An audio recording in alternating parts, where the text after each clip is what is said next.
Thank you very much for being with us. A mass gathering has been taking place here in Paris. Tens of thousands came to the iconic Place de la République to give their support to calls to stop anti-Semitism here in France. The demonstration comes on the same day as an attack on a Jewish cemetery in the east of the country. Our reporter Catherine Norris-Trent with this.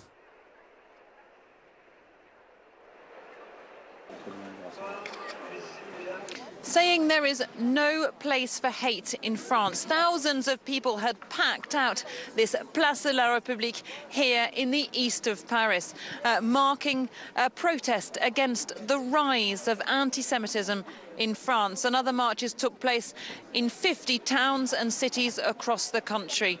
It was a very calm, sombre atmosphere, people holding up placards reading "Ça suffit," this is enough. And people I spoke to in the crowd telling me that they'd seen anti-Semitism on the rise for the past 15 or 20 years and that France now has to get to grips with it. Some people in the crowd were worried about this perhaps being taken over by political parties, because most of the major political parties in France had called for people to come to these demonstrations. But in the end, it was a non-political event, a non-political ceremony at any rate. There were school children from a Jewish school who were brought on stage to read poems. There was singing of La Marseillaise, the French national anthem, but there weren't any major addresses by the French Prime Minister or any of the members of the French government who'd come down here to protest alongside the people in Paris. And some of the people in the crowd told us they thought that was a bit of a shame, that perhaps the political classes in France could do more to make a point here, to take a stand against anti-Semitism. Catherine Norris-Trent there at République here in Paris. Between 80 and 100 Jewish graves have been vandalized in the east of France. The French president's been to the scene in Alsace, where he spoke with concerned local people. This is the latest anti-Semitic attack in France. With such incidents are sadly on the rise, last week the Interior Minister condemned a shocking 74% rise in anti-Semitic incidents over the past year. The Jewish cemetery in the village of Katzenheim dates back to the late 18th century. On Monday morning, some 100 of its tombs were found vandalized. Hours later, French President Emmanuel Macron was there among residents and officials. We've been deeply hit. We never imagined it could happen here. It can happen anywhere, and it shouldn't. All of my ancestors are buried here. This has to stop, Mr. President. President Macron has vowed to tackle anti-Semitism, which worsened by 74% in 2018. The French president was already planning to lay out the latest plan of action at the annual dinner of France's Jewish umbrella group, CRIF. A series of vandalism acts, insults against a notorious Jewish philosopher, and the attack on the cemetery have brought Macron to address the problem beforehand. In these moments, when one of us is attacked, we are all attacked. I want to express my determination, along with the determination of others, to eradicate anti-Semitism in all its forms. The number of anti-Semitic attacks is lower than the number of anti-Christian acts, but French Jews count for less than 1% of the population. Since the early 2000s, hate crimes have been on the rise, with successive governments appearing unable to stop the violence. Matters concerning his equivalent in many ways in the UK, Jeremy Corbyn. In the UK, then an 8th Labour MP has quit the party in protest over anti-Semitism. She's called Joan Ryan, this latest MP to quit, who was elected to represent the North Enfield constituency in London. 7 other Labour lawmakers quit on Monday over leader Jeremy Corbyn's approach to Brexit and the row over anti-Semitism, saying Britain's main opposition party had been, quote, hijacked by the machine politics of the hard left. We'll bring you more on that, of course, as it develops. That's it for now. For more news, do stay with us. Is France becoming more anti-Jewish, or has hate speech simply become more inhibited? One of the triggers for rallies taking place this Tuesday against anti-Semitism was a diatribe at a Yellow Vest demonstration last weekend against Jewish intellectual Alain Finkielkraut. We can hear shouts of "The people will punish you," "Zionist," "France is ours."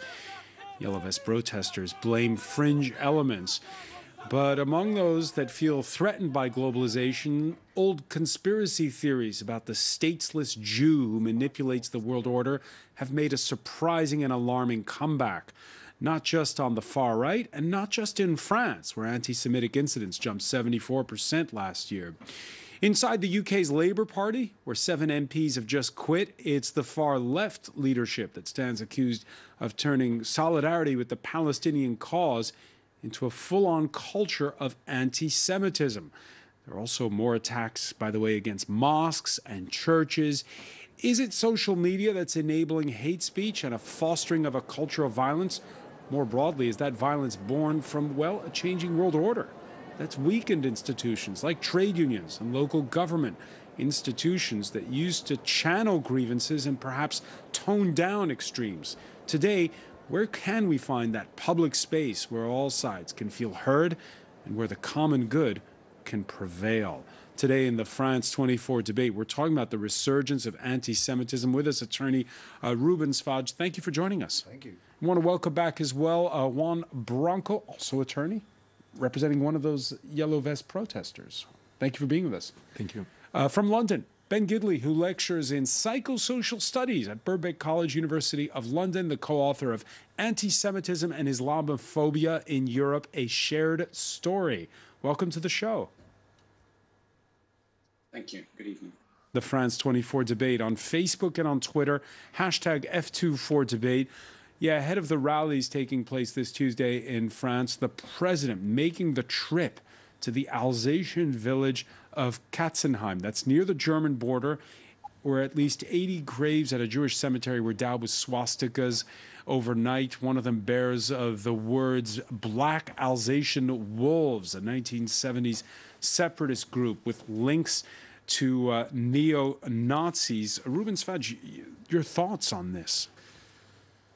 My main thought is that, you mentioned that this resurgence was kind of surprising, but if we take a good look at it, we are seeing the high point of a process that started probably 15 years back or even longer than that. 15. I would say, because people forget, people have short memory, but in 2002, the National Front was in the second round of the French presidential election for the first time. And ever since, we've seen a slow but steady rise, not just in anti-Semitism in the ideological form, but also in actions and in attacks and in deaths. And we're probably reaching the point where speeches just aren't enough anymore, and finding, maybe not excuses, but finding buts and ifs and while and ifs and then won't just cut it anymore. We need probably to take a good hard look at what kind of society we're becoming and at what we're really doing beyond mere words about anti-Semitism. When there's a cemetery that's desecrated like this, is it just fringe elements? What do you make of it? The problem is that every time an anti-Semitic attack occurs, you hear that same idea that it's fringe elements of whatever group is being mentioned. It's fringe elements of the extreme right, and then it's fringe elements of the gilets jaunes, the yellow vests, and then it's always fringe elements of something. But if you take all those fringe elements together, it starts being a lot of people. Starts being a lot of people, and that brings us to what shocked a lot of people here were these images of Alain Finkielkraut. He's this famous French Jewish intellectual returning to his Paris Left Bank apartment last Saturday during the Yellow Vests protests.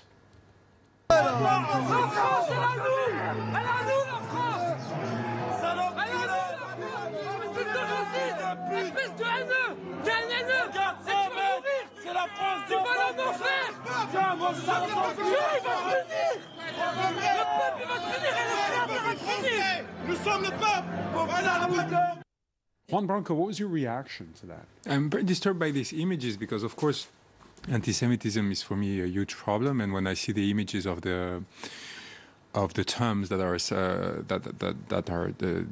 painted with a Tsaritsa, I have like a physical reaction to it, a very violent one, because my PhD is on mass violence and how it occurs and trying to understand that. But in these images, the disturbing part is that this same person that rejects Alain Finkielkraut from the manifestation treats him of being racist, and it seems to be accusing him of having been a hatred mongerer, because he has been a very close person to some ideologists of a very far right thought. So it's very difficult always to interpret images, and I don't want to excuse any act that would be anti-Semitic. I don't want to take that risk, but I want to make clear that these images are not that as clear as they had said. That said, the data regarding anti-Semitism is very clear and has been rising. We have more than 600 acts of anti-Semitism last year, and we have an important issue on that. But I wouldn't agree on the fact that it comes from 2002, and I think it's a real debate we should have, because we've seen the extreme right, Le Rassemblement National today, trying to create an opportunistic movement that is very disturbing, in which they signed a communique pretending that they condemned themselves these kind of acts, and that they were so the same party that has been fueling this anti-Semitism for 50 years now tries to play the Republican part, and we don't know for what kind of hypocrisy now is being created by this party. And I don't know if it's just a tactical mention of Marine Le Pen in order to manipulate the opinion in this moment, or if there is a real change in it. I don't think there is a real change. I think extreme right is defined by one of the main factors is anti-Semitism. The other is racism in general. Is there a problem in the Yellow Vests, though? Because one of the words he says there is, we are the people. Yes. We are the people will punish you. So people have deduced it from le peuple. The people will punish you, and that is the people is something that we hear a lot in the Yellow Vests protests. What does it mean in this? I don't know I don't know if he was an anti-Semitic person. Maybe I don't know. You're not sure. I don't know if this was because he accuses him of being racist. I'm really saying this in a very innocent way. I'm not saying that there is not anti-Semitism in the movement, and there's been a real question and a real fight in the movement to try to expurge the movement from all the extreme right personalities. There's even been physical fights between anti-fascists and extreme right in order to put aside the people from the Yellow Vests that were participating in these ideologies. I don't know if this event is an anti-Semitic event. I don't know, and I hope that there will be an investigation that will clarify it. Is it an anti-Semitic event, what we just saw in those images? If it is not an anti-Semitic event, what the hell is it? I mean, guy goes home, crosses a group of angry people, gets slurred and verbally attacked for being a Jew. No, if that's not anti-Semitic, if that's not anti-Semitic, there is no mention of the Jewishness. If that's not anti-Semitic, what the hell is? If you follow that line of thought, which I understand, wanting always more proof and always more certainty, if you follow that line of thought, then truly nothing short of anti-Semitic murder is anti-Semitism. Calling somebody a dirty Zionist when their positions, for however far right they might be or interpreted as being, are not, fully supportive even of the Israeli right. Telling somebody that they are not at home in France, that's not just anti-Semitic. That is racist, and that is full-blown hatred. And I would like to add also that involuntary or voluntary blindness on this issue goes way and well beyond anti-Semitism. You have people who have been verbally attacked at the roundabouts where the Yellow Vests have their meetings and hold their blockades for being black or for being Muslims or for being homosexuals or whatever you like. What we're talking about here, and anti-Semitism is a very interesting witness, and it's a very interesting measure of the rising level of hatred in France. And if you address that issue by asking yourself, but are they truly on the far right, or are they truly on the far left? And if you start asking yourself all other questions, save for the only important one, which is how do we address that huge, tremendous, violent hatred, I think you're on the wrong path. I want to bring in Ben Gidley on this. But Ben, the Yellow Vest protest started as originally a movement to say enough with the unfair burden of taxes being felt by the lower middle classes that felt squeezed. It morphed into something bigger. It's a leaderless movement. Can we draw conclusions from that exchange that we saw? I'm not sure that we can draw conclusions from that exchange because it's a leaderless movement, because it's horizontal, because it's contradictory. It's very hard to kind of define the movement in terms of any particular moment. But I think one of the interesting things is the way this contradictory, divergent kind of movement, what is it that binds it? And I think sometimes one of the things that can bind it is conspiracy theory or anti-elitism. And those are political positions, narratives that can shade into anti-Semitism. Why is that? Because we've seen opinion polls that show that a sizable percentage believe not just in a Jewish conspiracy, but also that the Illuminati are somehow real, I don't know how accurate these polls are, but why is it that there's all this conspiracy theory talk? Well, I think we're living in a time when there's been a crisis of trust in sources of authority, sources of information, sources of knowledge. And so people seek alternative truths. So people no longer believe the kind of truths that they're taught by official institutions. And so they're going elsewhere, in particular to social media, to the internet, to YouTube, to alternative media platforms. And I think once you stop believing in truth, almost anything can be true. And so these kind of Illuminati type stories that seem to explain a complex globalized world, they offer kind of simple explanations. Hidden power, secret power offers a simple explanation for the very complex globalized world that we're living in that people squeeze.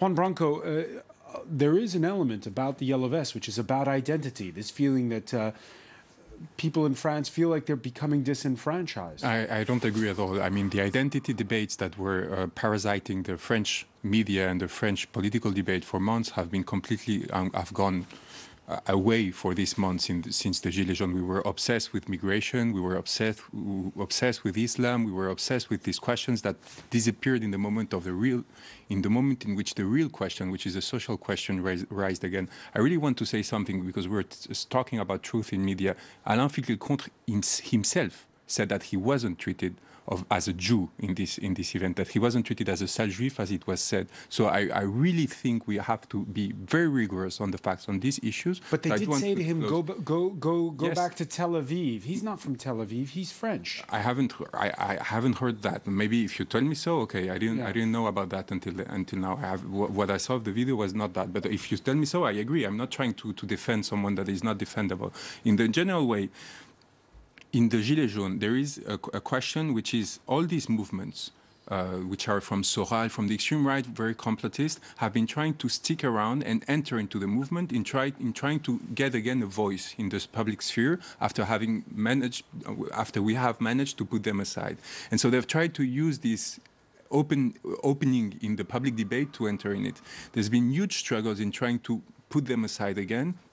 It's very complicated because indeed there are people who trust them because they, as the interlocutor was saying, they're trying to find simple explanation for complex solutions, for complex problems, and this movement is on the other hand really trying to struggle to try to sanitize itself. And I've been in Commercy, for example, which was an important event because you had like 75 roundabouts that were like reunited. Commercy in the east of France. In the east of France, 75 roundabouts from all over France that came to the movement, and they tried, and each of them presented themselves.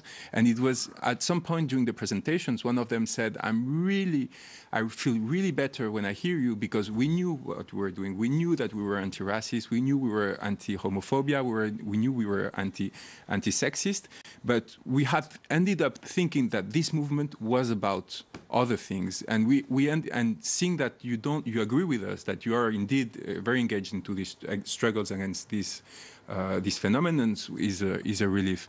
In general, the problem. But it is a leaderless movement. It is a leaderless. And so, as a leaderless movement, there are some from the far left, yes, some from the far right, people that are trying to manipulate it and put it aside from the original movement, from the original nature of the movement. Sorry.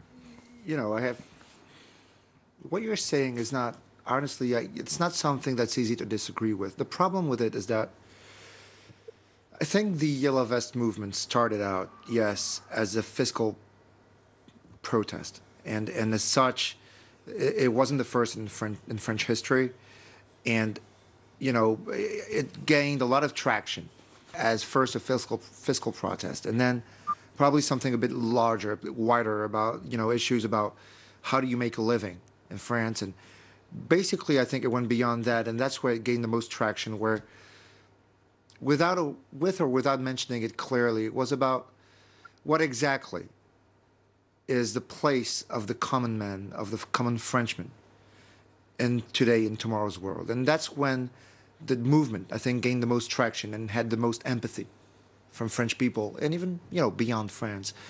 Fortunately, as most social movements, starting gaining traction, gaining weight just because, and that's the way it is. You can't be on top of the news forever, even when you have a lot of traction. And that's when I think something went wrong. And that's when I think you get yourself into this position where, that's interesting because people who are, left-leaning will tell you that the far right is trying to integrate the movement and to manipulate it. Well, the funny thing is, people on the far right are telling you exactly the opposite. That people on the far left are trying to manipulate the movement and trying to make it say things it doesn't want to say. But the fact is that... And so, in my opinion, we're seeing something that basically has gotten out of control and has just become, and you have to see beyond the Yellow Vests here, it's become yet another avatar, yet another episode of something that was a looming hatred in France and a looming appetite for destruction, I truly believe, that has found yet another way to express itself. And, I was here a few days ago to discuss the Ligue du LOL, and we were discussing how the mob mentality turned, nice little Parisian guys, journalists and communication people, into people who would harass women, Jews, Muslims, homosexuals, and something truly horrible. And I think at some level, the Yellow Vests have maybe, without their founders, the original founders' will, but still, have finally allowed for something similar, much more dangerous, and a much larger scale to occur. All right, we're going to pick up on that point when we come back. Stay with us. You're watching the France 24 debate. Welcome back, or welcome if you're just joining us. It's the France 24 debate. We're speaking as statistics have come out recently about an upsurge of anti-Semitic acts in this country. Also, we were talking about in part one of our discussion, this diatribe that happened on the sidelines of a Yellow Vests protest targeting a prominent French Jewish intellectual last Saturday. Rallies taking place this Tuesday in several French cities, including Paris. With us to talk about it, attorney Ruben Svaj. Also with us, attorney Juan Branco. Welcome back as well to Ben Gidley, who lectures in psychosocial studies at Birkbeck College, University of London. That intellectual, Alain Finkielkraut, insists the anti-Semitism of today is not the anti-Semitism of the 1930s. He says it comes more for him. He's a conservative intellectual from the hard left and from those who equate solidarity with Israel with Judaism. For his part, the French president coming out against the idea of a law criminalizing anti-Zionism. I don't think that penalizing anti-Zionism is a good solution. I do believe that those who say they want Israel to disappear want to target Jews. But when you examine the issue of outlawing anti-Zionism, you realize this would cause a number of problems. Ruben Svaj, you agree with the president? I do. For three reasons. First is the laws against racism and anti-Semitism in speech, unfortunately in France, haven't produced tremendous results. That's number one. Number two, I think, as President Macron said, I think we would have more issues and unintended consequences from further criminalizing speech, especially anti-Zionist speech. Anti-Zionism is very, very often a very shallow disguise for anti-Semitism. But at the same time, you can't just shut somebody down because they're criticizing Israel or even because they don't like Israel. People have all their right not to like Israel. So long as they respect its right to exist. And thirdly, because, you know, there are already laws against boycotting foreign countries in France, and they're very effective. And I just don't believe in laws of circumstance, as we sometimes call them in France. I don't think it's the best way to address any issue. We've been doing that for a long time with anti-Semitism and racism, and here we are. We're not any better off of it. All right, this brings us to what's happening in the UK. We have had 7 members of Parliament quitting the Labour Party on Monday, among them Liverpool MP Luciana Berger, who herself is Jewish. She says the leadership of her party has, quote, willfully and repeatedly failed to address hatred against Jewish people within its ranks. It's a phrase that's been picked up on by the moderate deputy leader of the Labour Party, Tom Watson. They say anti-Semitism is a light sleeper. This is certainly a wake-up call for the Labour Party. We were slow to acknowledge we had a problem and even slower to deal with it. Even a single incident of anti-Semitism in the Labour Party shames us. It shames us all. Now we've lost Luciana, one of our most dedicated and courageous MPs. If someone like her no longer believes there's a role for her in the Labour Party, then many other colleagues I know will be asking themselves how they can stay. That's why time is short for us to confront the scale of the problem and meet the consequences, to keep others from leaving. Ben Gidley, what's happening inside the Labour Party?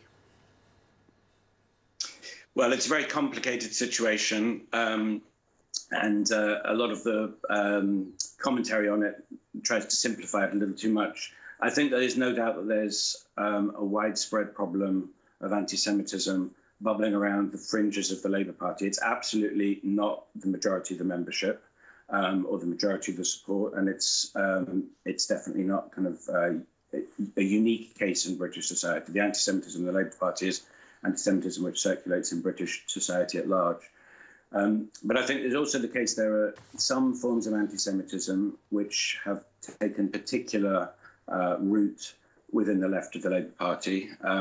Conspiracy theories and some of the kind of anti-Semitic forms of anti-Zionism are more at home on the left than on the right.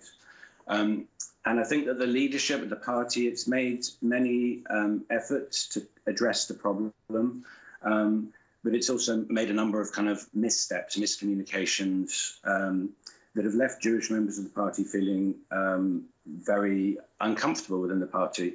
And there is definitely bullying and harassment of some Jewish members.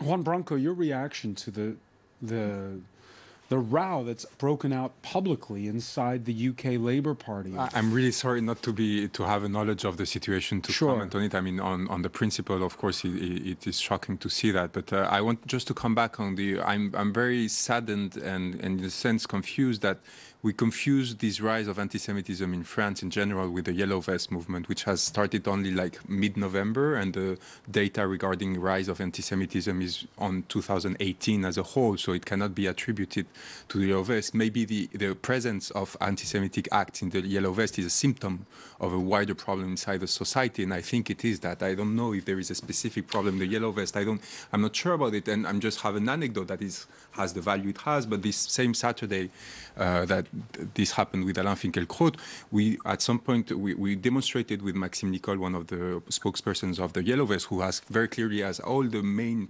spokespersons of the Yellow Vest stated, that they were against racism, anti-Semitism, homophobia, and sexism.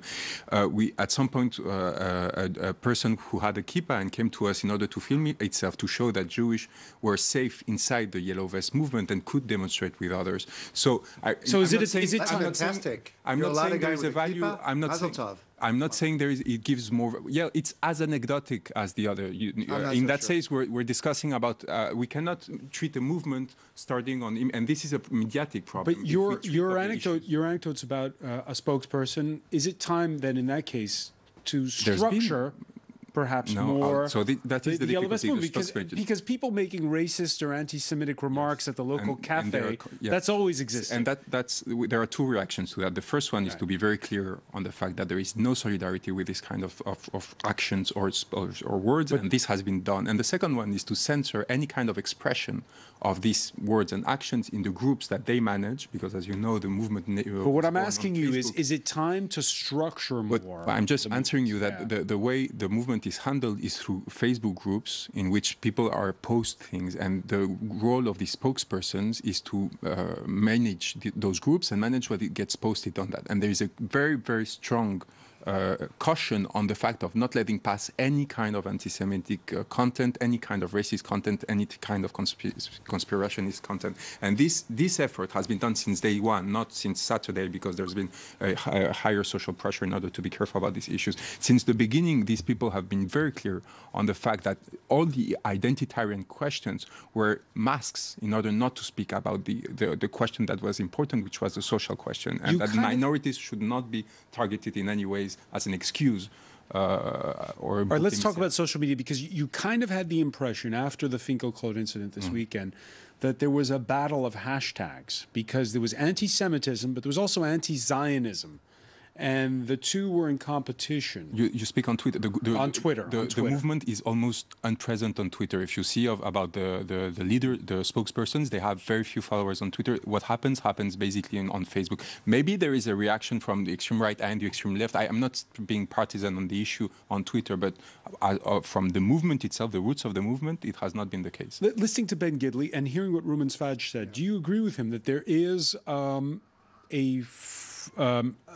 an element where at some point anti-Zionism expressing criticism of Israel veers into anti-Semitism? I think there is a very clear question about this, and more generally about how anti-Semitism has been masked. And that's why I was speaking about the extreme right and Marine Le Pen, about how it is transforming in new ways that are more hidden, because they are trying to impose themselves without showing too explicitly that they're anti-Semitic. So I'm completely agreeing with Ben Gidley saying it's also from the far left. It's not just the far right. It's far right, far left people who are not politicized in any way. It is a societal problem, and I want to be very radical on this. I think one of the main sources of anti-Semitism in France is the Christian culture that still has this bouc émissaire way of scapegoat treating of these questions. I'd like to. And it's kind of a pity that they wouldn't spend more time on the UK Labour issue, because, it's a good... There's probably a parallel to be drawn. And I don't doubt your sincerity at all.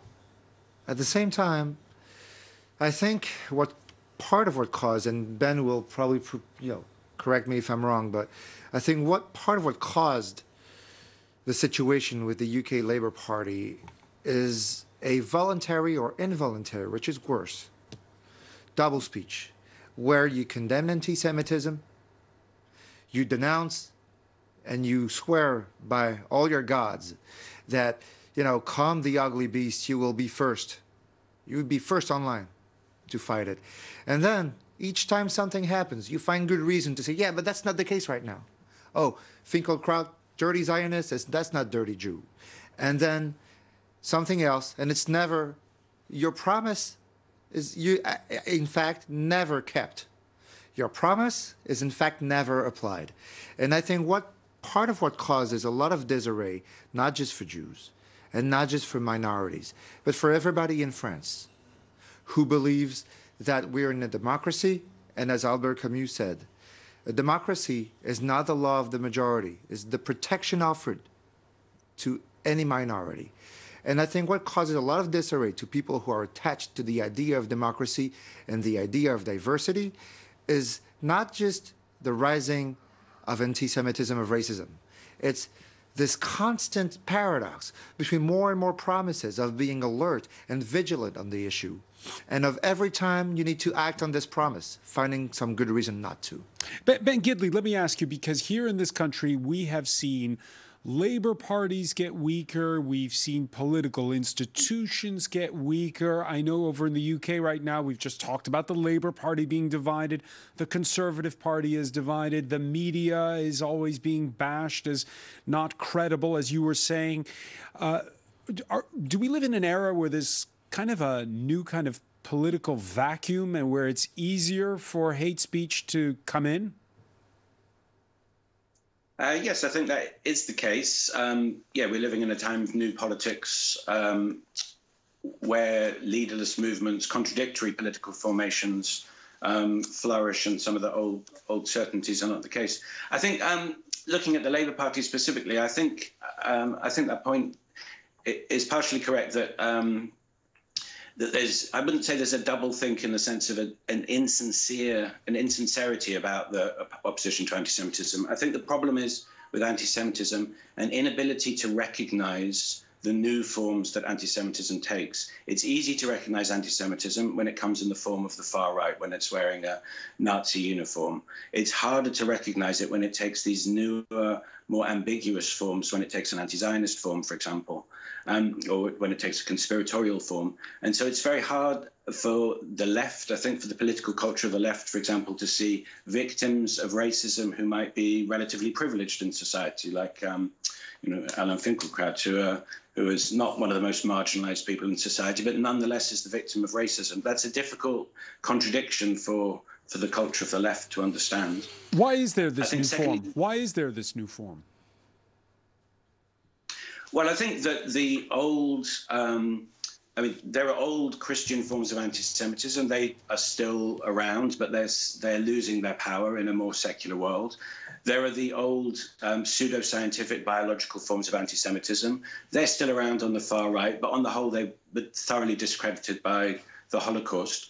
Anti-Semitism and racism, they mutate. They take new forms over time. And so we live in a time when people don't like to think of themselves as racist, when people don't like to think of themselves as prejudiced, when people are anti-racist in terms of their identity, and yet nonetheless kind of pick up narratives that are racist or anti-Semitic in effect, that narratives that draw from an old repertoire of racism and anti-Semitism. So it's how do those old forms of anti-Semitism become articulated in an age when people don't like to think of themselves as prejudiced, when we disavow racism, we don't like to see ourselves as racist. So it's a kind of we'd like to think of this as a post-racist world. And so racism in that context takes on new forms. Do you agree with that, Juan Branco? No, I think there are people who are very proud of being racist today in this country, especially regarding anti-Semitism. We were talking about Alain Soral. He really admits very clearly to be an anti-Semitic. But there are people who, in the name of solidarity with the Palestinians, and there's every reason to be in solidarity with the way Palestinians are treated in some instances, that in the name of that do generalize, use prejudice, use that as a cover to be anti-Semitic. I completely agree, but I still think that there is still a huge problem of racism and anti-Semitism in this country, which is admitted as such, and we've seen it in the degradation of the terms in which they created as Farizka. So and this is a huge problem. We shouldn't think that there is everyone pretends to be not racist. No, I think there's a huge problem today still of people who are neo-Nazis. I have one question. Yes.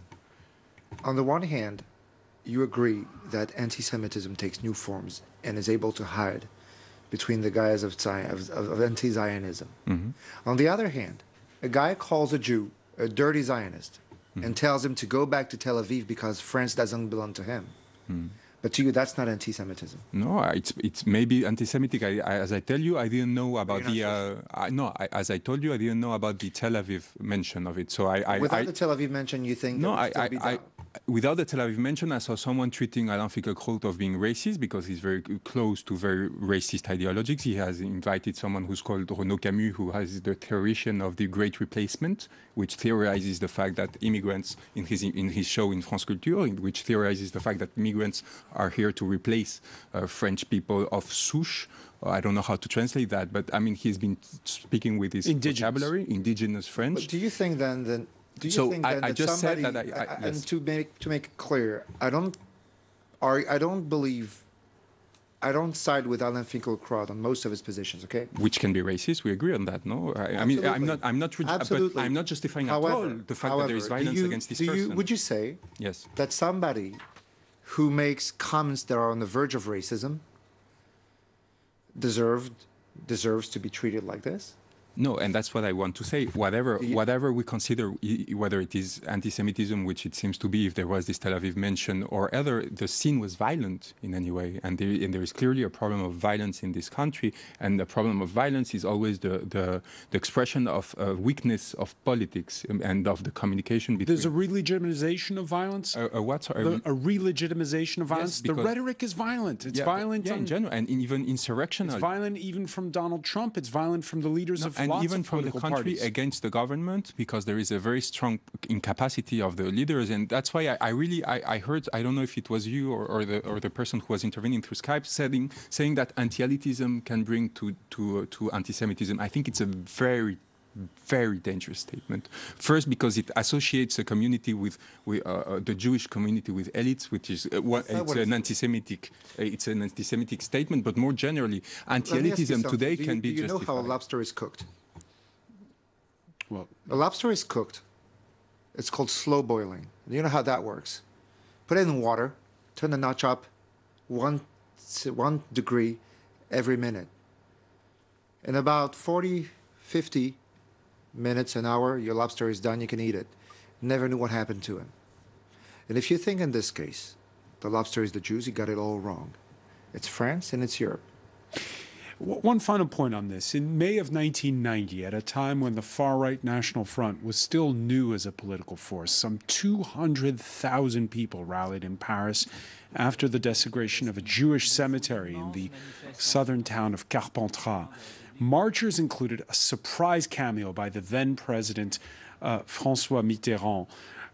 Today, you won't get 200,000 people in the streets of France, or at least you haven't so far. Why is that? I think, and again, it's my point of view, that this is also part of what I was mentioning just right now. There was a novelty then? I think there was a novelty then, and I think it's two things at the same time. I would say first, it's, a slow but certain re-legitimization, yes, of hatred and of anti-Semitism in the form of, we get used to everything, and if something happens once, it's a very, very serious situation. It keeps happening. You won't go into the streets of Paris every week. That's number one. Number two, I think there is this sense of impending doom. And there is this sense that, what can we do about it? Not much. And so going out into the streets of Paris for the 10th time, I've heard people say that to me, Jews and non-Jews alike, about tonight's gathering. They said, but why would we do that? There's no point. It's useless. What's going to happen? And in my opinion, this is part of something much larger. And we are basically, Europe and probably the Western world and Western civilization is at risk of getting a little too much used to devaluing democracy, devaluing diversity, and devaluing the basic respect we owe to others in their difference and similarities to us. And I truly believe that what is happening is every time we are afraid of naming the obvious, every time we think that for some reason we should add something at the end of our sentence, every time we think that for some reason we should not do something about it immediately because there are other interests at hand. Every time we do one of those things, it's not just we're not doing anything, we're contributing to this evil. and all of us are concerned. Ben Gidley, is democracy on the slippery slope the way it's described there by Ruben Svaj? I think to some extent, and I think it's definitely the case that Jews are often one of the canaries in the gold mine. I mean, it's not just Jews, but other minorities as well. You can take racist attacks as a kind of a good indicator of the health of a democracy in society. Yeah, you do well to mention it, because we've had a spate of attacks against churches. There are also regularly attacks, Islamophobic attacks in France. For sure. I mean, migrants, minorities, Roma, Gypsies, Muslims have been very much on the hard edge of attacks in France, in the UK, in the United States, across Europe. And I think, Jews and other minorities are the first victims of sickness in democracy. Juan Branco? Yeah, I think we should insist also on the responsibility of the elites. When Emmanuel Macron thought it would be normal to give tribute to the Maréchal Pétain, just ignoring completely the enormous impact and influence he had on the decisions that led to the death of many Jews. When you have a few years before the Prime Minister Manuel Valls, who had racist comments on the Gypsy community and the Romanian community just in order to gain popular weight, when you have this kind of behavior that nourish the legitimation of any kind of racism, anti-Semitism, of course it triggers then a social reaction which considers itself legitimated in order to act on this. So we have to, again, to be very careful on the fact of associating anti-elitist discourse to any kind of fight against this. But where Emmanuel Macron and the leader of the far left seem to be in agreement is they both like this sort of concept of more direct democracy, more the president or the leader should speak to the people directly, and not through the institutions. But I'm very disturbed. And the weakening of those institutions, I'm very disturbed. Be it Jean-Luc Mélenchon or Emmanuel Macron, are they also creating that vacuum that allows hate speech? I'm very disturbed by this whole discussion in which there's been a huge confusion between the yellow vest, these issues which are much wider, the question of direct democracy. I mean, we cannot have a serious debate in which we just mix all these issues together and we just make a cycle. Have you seen that video where one of the spokespersons for the yellow vest, Ingrid Levavasseur, went to the last gathering, I think last Saturday, and for some reason, which I'm not an expert on yellow vest, so I wouldn't know why she wasn't very welcome there. You know how they called her? They called her a dirty Jew. And that's on tape, and that's the first thing that came to their mind. I don't know if Ingrid Levavasseur is a Jew or not. Nothing makes me presume that she is or that she isn't. But it's telling. And by that, I'm not willing, and I'm not trying to say or to implicate that all yellow vests are Jewish, or I'm sorry, that's a very, very funny lapsus on my slip of the tongue, that all yellow vests are anti-Semitic. That's not what I'm saying. I am saying it's just not enough to wipe your hands on it and say, we're against it. Who has wiped his hands about it? I don't understand that. At what moment do you see someone wiping his hand about it? Haven't you seen unanimous condemned by all the spokespersons of the... Well, you haven't looked at them because they're very clear, very explicit on that. I've seen people. No, spokespersons of the I've seen people on television explaining that we're not so sure Alain Finkielkraut was the victim of the and himself said it. He wasn't treated of dirty. That I haven't heard. He said that. That I haven't heard. He said that. I've seen people on the far left. Well, you should have heard that. I'm sorry. I mean, we debate on facts. We probably don't live in the same reality. Yeah, probably. I've seen people also on the far left explain that, So you're politicizing the debate now. You're using this question to politicize the debate. From Macron to try and divert attention from the yellow vests. And I've seen people on the far right explain that, the far right has never been anti-Semitic. And the far right is all about giving power to the people, not at all about being anti-Semitic. And that it's now being presented as an anti-Semitic movement by Zionists. Yeah. And to be very honest, and to very, very quickly, because we're out of time, unfortunately. I'm sorry. To be very honest, to point back on what Ben was saying, we are seeing a moment where the truth doesn't matter anymore.